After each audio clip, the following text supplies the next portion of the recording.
Office of Tax Appeals oral hearing for the appeal of, forgive me if I get it wrong, Gurdeep Singh Brar and Gurmakh Singh Sran. Hope I got that right. Case ID is 18012053. We are in Fresno, California, and the date is Thursday, August 29th, and it is 1 o'clock. My name is Jeff Angija. I'm the lead administrative law judge for this hearing. My fellow co-panelists today are Andrew Quee and Neil Robinson. And for the appellants, could I get you to identify yourselves for the record? Okay.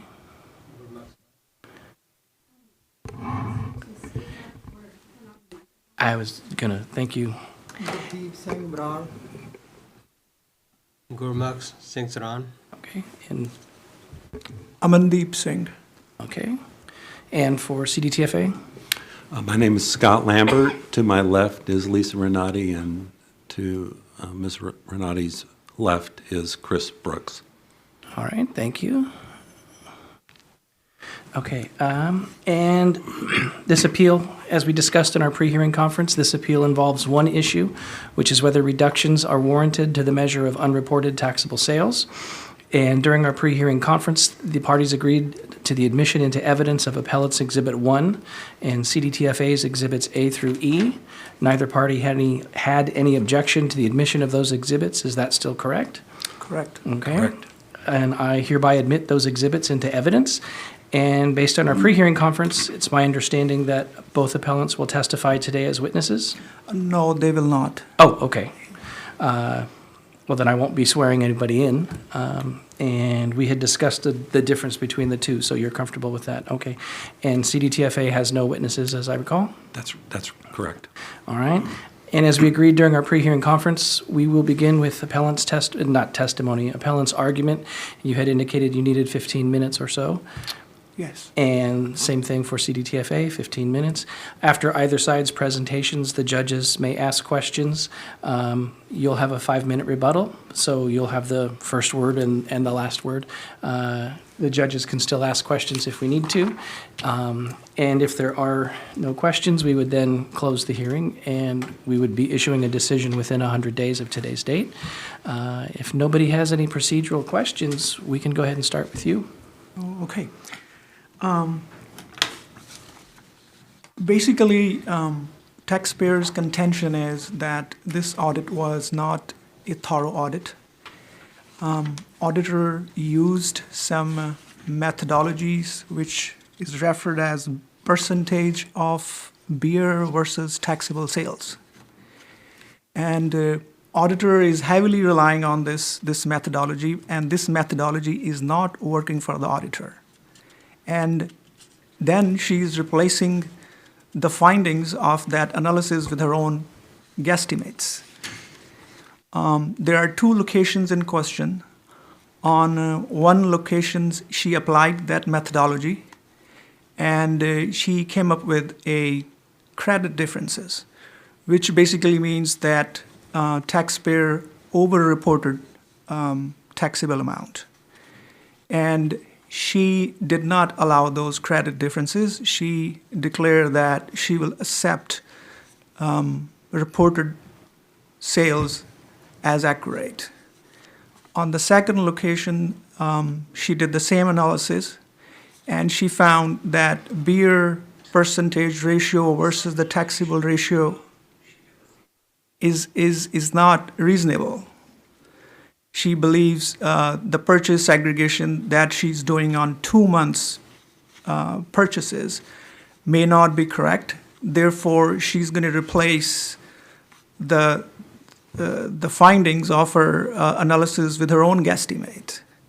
So give and take, this whole beer percentage analysis is not working for her. She's just replacing her own, she's replacing those numbers with her own guesstimates. And moving on to other areas, there was a taxable measure she determined based on rebates, cigarette rebates. Taxpayer contends that they received these rebates only for like 1 year in the beginning of the audit period. After that, they were not in any rebate program. So therefore, all the estimates that she is coming up with are not reasonable. And the third issue was the hot food sales. That particular location was in the farming area, and the business of hot food sale were only open during the harvest season.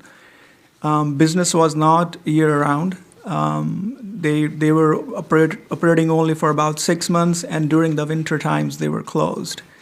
And on one occasion they were even closed during the summer month because they had some health county violations. So taxpayers believe that amount of hot food sales should also be adjusted to reflect that business was not year-round; it was only for 6 months. And on the other observation we had was it was a one seller permit that was used for both locations. I believe it was more than there were 3 locations. An auditor did not combine the purchases from all the location to do her analysis. She's doing it by location, and she's relying on vendor reports from the beer distributors. And we don't know if those reports were reliable in the sense that they were properly segregated based on location or not. We did not find anything in there that tells us that no, those purchase reports were properly segregated for both locations. We believe that she should have combined the purchases from the both locations, since that was under one permit, to do her analysis. So this analysis is just pure. This audit report is purely based on guesstimates and intuitions, and the tax liability that she's coming up with is highly doubtful. Okay. That's all. Does that conclude your presentation? I have a couple of schedules that I like to get attention to. It's Schedule 12R, Okay. Schedule 12J, and I like to bring your attention to the comments that she's making at the bottom of those schedules. All right.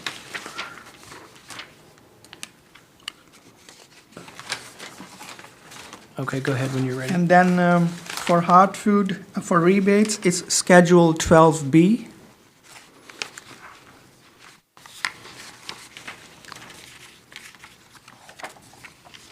And Schedule 12I.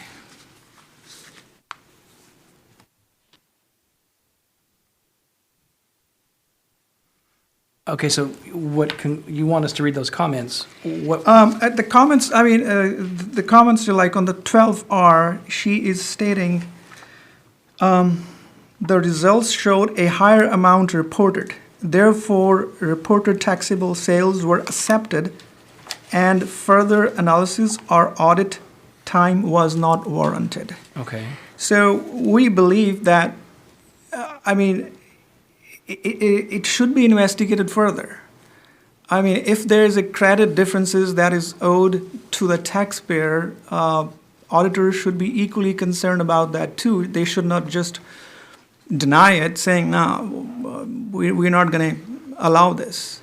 But if the same analysis is used in another location, then we'll include it. So we believe this credit differences that she's coming up with, that should have been accounted for. Okay.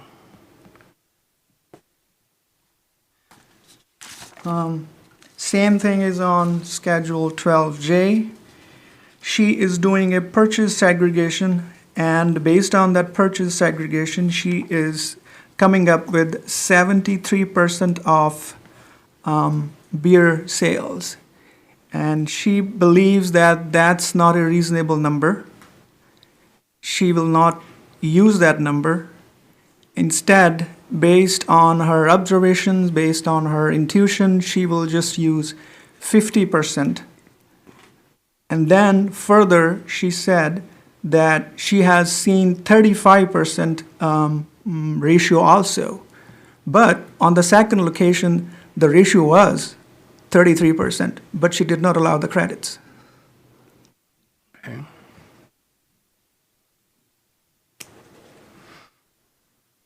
So in conclusion, we believe, this audit was not done in a thorough way. It seems like it was rushed, like it was a rush audit. Sample sizes were too small. She did not expand the sample size. If she was not coming up with a reasonable number, she only used 2 months, August and September, to reflect the whole entire audit period. That's a very small sampling that she did. Okay. That's basically conclude our presentation. Okay. I had a couple quick questions just for my clarification. One is, I thought this was 5 locations. You've referenced Yes, 2 and then only 3. 2. The rest of them were accepted as filed. There were only 2 locations that has issues. Had a deficiency. No, I knew that. So, Yes. okay. And then the briefing had indicated that the rebates, cigarette rebates, were not disputed.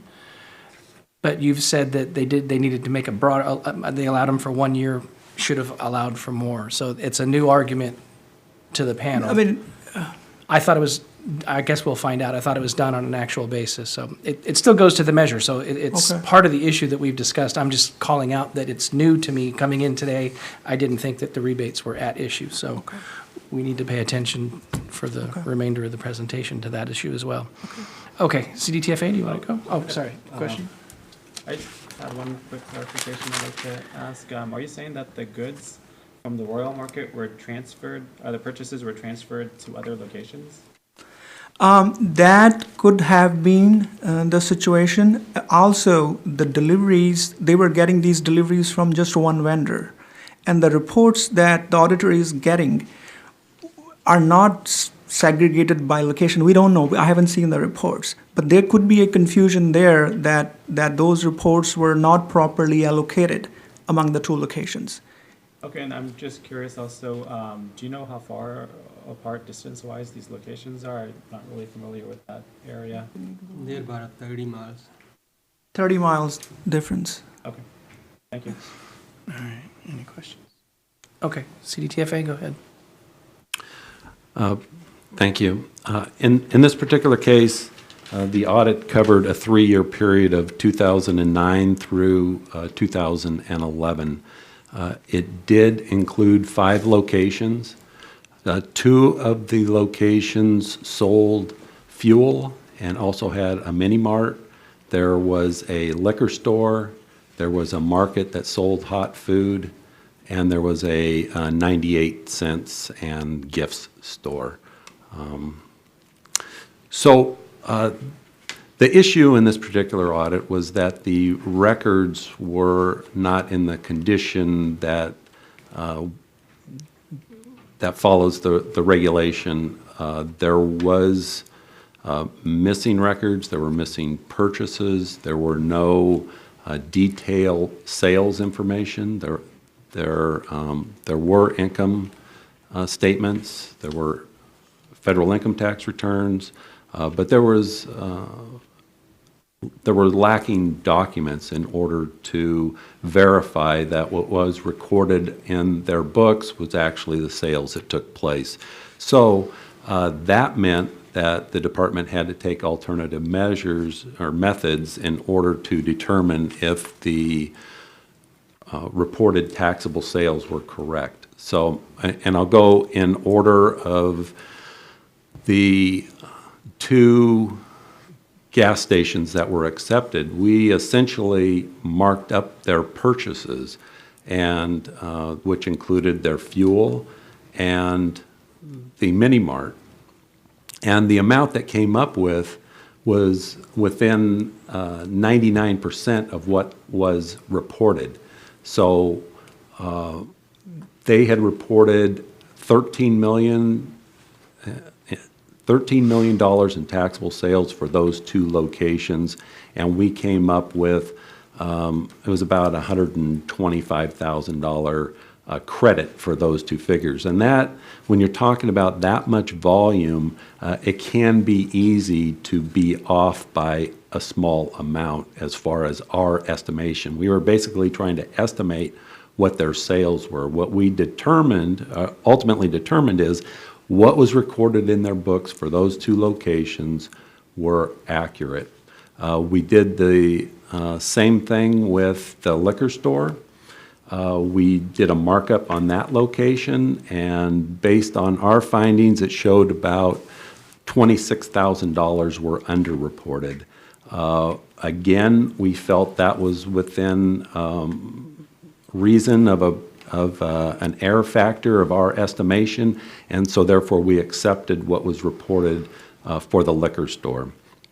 Now, when it came to the Royal Market, the markup of their records showed, the taxable markup of their records showed 31.5%, which is in realm of possibilities for a market.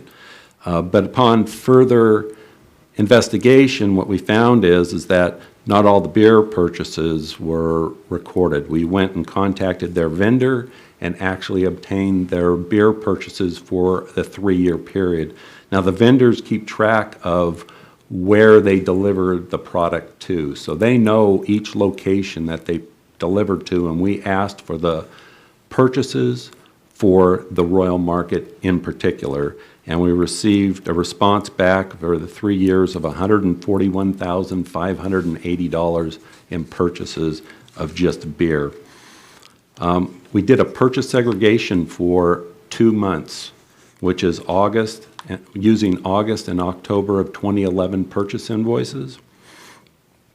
And what we found was that the beer constituted 73.51% of those purchases, and based on our observation of the store and the fact that the beer purchases had been understated, that we felt that other taxable purchases had not been recorded in their books. And so therefore, the auditor made the decision to use a 50% estimate that taxable sales would be 50% beer. So effectively what they did is took the known beer purchases, divided it by 50% to get what the taxable purchases would be for that audit period. We did a shelf test and used, and to the appellant's advantage, we used the purchase segregation test and our shelf test to establish a weighted markup. So essentially, the reason why it's in their favor is that we use 73% of purchases as being beer, and what we found is that beer had the lowest markup. So even though we came out with a 40% markup of taxable, which also falls within our acceptable range of what taxable sales could be. And the reason for that is what you'll generally find is that stores that are located further away from other stores generally have a higher markup that's associated with that, just from the fact of a convenience and the fact that they don't make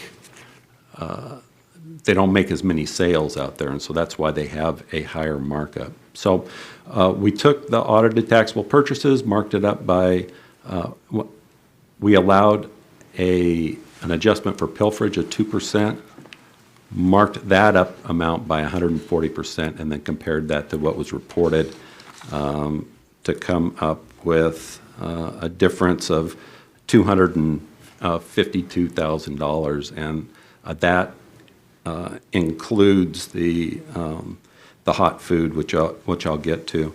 The appellant also had hot food sales, and we had to add those were not included in our calculation of taxable merchandise, because the tortillas and tortas that we use to establish the hot taxable food is generally considered a food product until the point that it's heated and served to the customer, and at that time it becomes a taxable product.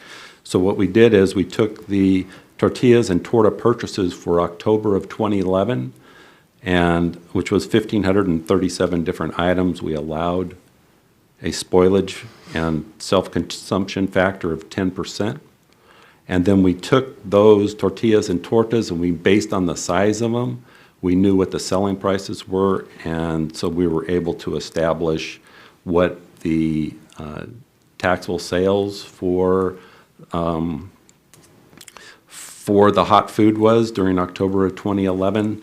We came up with a percentage and then of taxable sales and then applied that to the other periods and basically came up with audited taxable hot food of $91,932.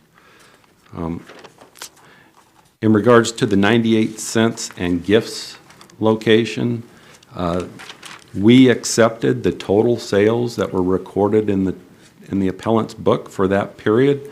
Their overall markup was 64.61%.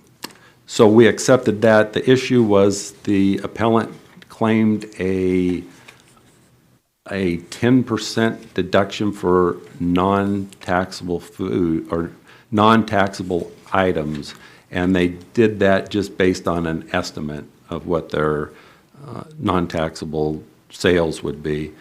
We did a purchase segregation test for the period July 15th of 2011 through December 22nd of 2011, and we came out with 3.58% of their purchases during that period were non-taxable items. So essentially what we did is we took that amount, we multiplied that amount by their total cost of goods sold to get their non-taxable sales, subtracted that from the total sales in their books to get their taxable, audited taxable, and we compared that to what they reported to come up with a difference. So there was a couple issues on the 98 cents. They claim that the store was closed for a period of time, and they did provide documentation from the county health inspector, and it did appear that there was an issue with the store at one point. We did allow 1 month for the business being closed. There was no documentation provided. It's as to when the store reopened. It's quite possible that they got it resolved that day and they opened the next day. We don't know. We just assumed, or we just gave them the benefit of the doubt and just accepted that the store was closed for a 1 month period. Let's see.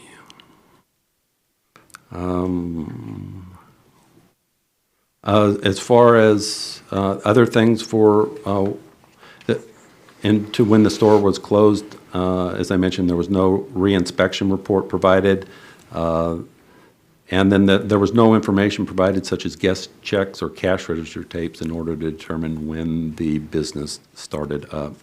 So the last issue would be the rebates, which has not been contested until now. I do show that we obtained, there was no estimate, it was the actual figures. It's contained on Schedule 12B, and that is, one second.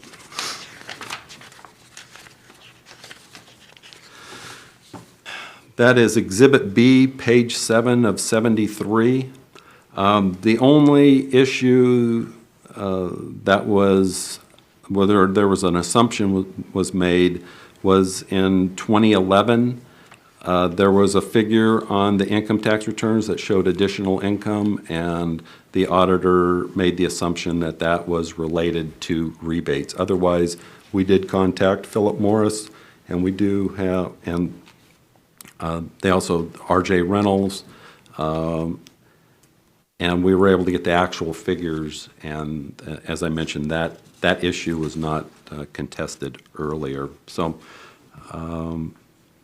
with that, well, just one thing. When the test that we did We try to obtain purchase cycles for the different areas that we test. We do purchase segregations, and we'll take a look at the business and determine what's a reasonable purchase cycle. And a lot of times it is a month or so, and that's what we'll use to do our testing. So with that, the department rests. Questions from? Question. I have a question for the department, and that is the taxpayer had made the argument that their sales of hot food products were seasonal based on, I guess, the needs of the farming community in the area.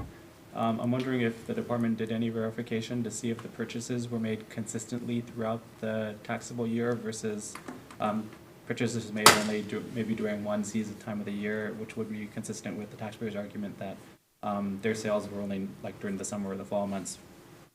Do you understand? Yes, Okay. I do understand. Not that I'm aware of. What I would point out is that if you do take a look at their reported taxable sales for that location, that you will see that the reported taxable sales for the second and third quarter are substantially higher than the first and fourth quarter.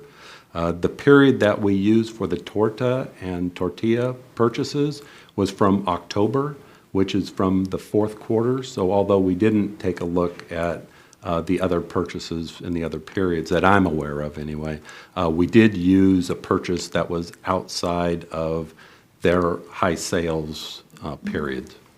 Okay, thank you. All right. Any other questions for now? No? You have a 5-minute rebuttal period? Just briefly, the sample used by the auditor was only for 2 months, August and October. These are the months when the beer sales are kind of lower compared to summer months. So basically, what we are trying to say is the sample was not reflective of the entire audit period. And other issue was that auditor was heavily relying on this beer percentage methodology. She's trying hard to make it work. And when it did not work, she did not expend the sample. She did not pick any summer months or anything. She just replaced those numbers with her own guesstimate. And we believe that's why these tax liabilities come up, because the methodology was not working, sample size was too small. Okay. That's it. Questions? So I had a few questions. One, August is a summer month, right? I mean, this is August, Yeah, and it's hot. yes. So it's a summer month. I get that October's not. Okay. And then you had the amount in the cigarette rebates that had to be estimated or assumed that it was cigarette rebate income from the income tax return. How much was that? I believe it was, I'm going to say off the top of my head, it was. I know I could look. two- I just don't have it in front of me. Yeah, it's $2,154, and that figure came from the income tax returns. Okay. And the cigarette rebates in total were how much for the audit period that you've assessed? Well, let me get The audit item? the schedule. It was $24,474. Okay. And you had said that and I'm not going to be able to say it as articulately as you did in the audit method that they've used, but you had said that they used the beer estimate of 50%. I get that. The audited beer purchases were 50% of the total purchases. Taxable. Yes, Total taxable. sorry, total taxable. Yes. What's the basis for that 50/50 estimate? Is it other? That was it was based on the fact that on our observation of or review of the purchase invoices, not all beer purchases were recorded.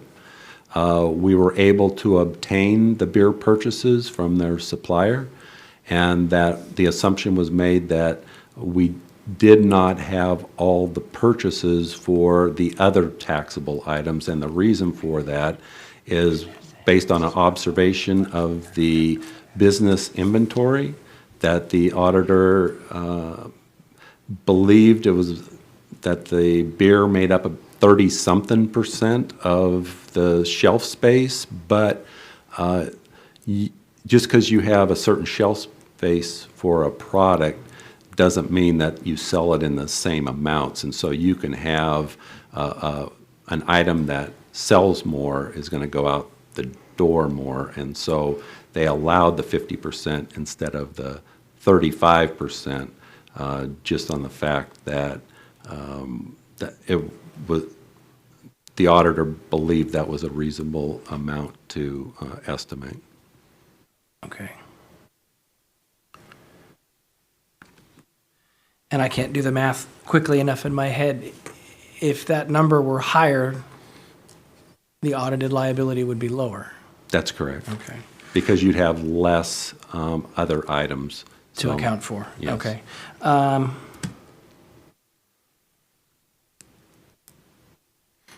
I don't have any other questions. Do you have any response you want to make to what they've just said? Just briefly, the reports that were obtained from the beer distributors, they were not complete, they were also estimated. It's Schedule 12L. There's a comment section there at the bottom.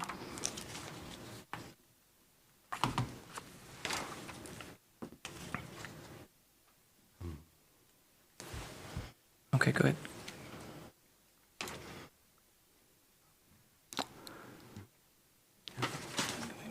Okay.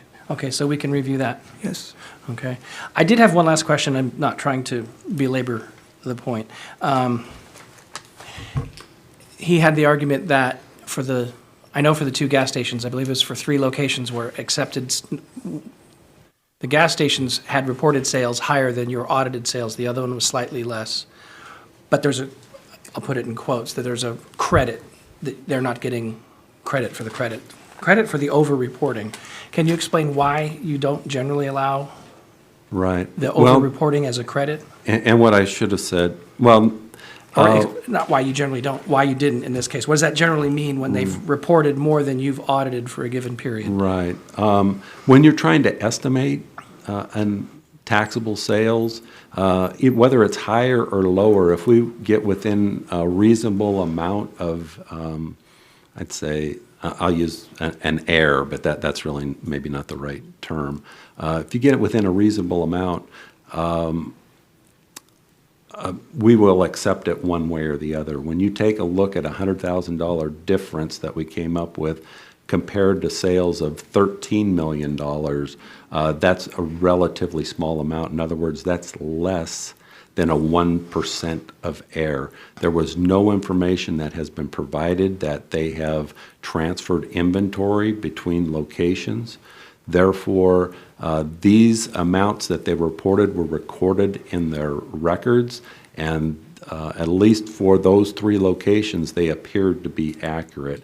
And the other locations, other than the market where we did use the markup on the 98-cent store, there was no markup for that location. That was strictly based on, we accepted their total sales, and it was based on the purchase segregation test to allow the non-taxable sales. But to ultimately answer your question is that there was no evidence that the credit was that they actually over-reported sales for those 2 locations. It's if you're off by a penny or so with the gas, it can easily make up for that amount. Okay. So, or within pennies.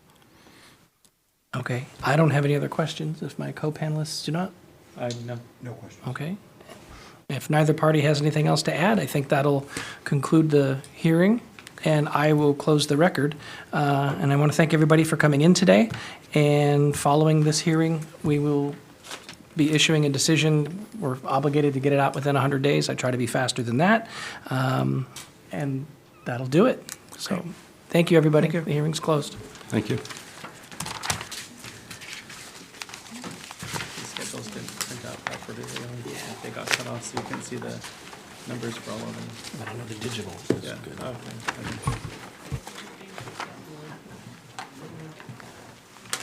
Oh, sorry.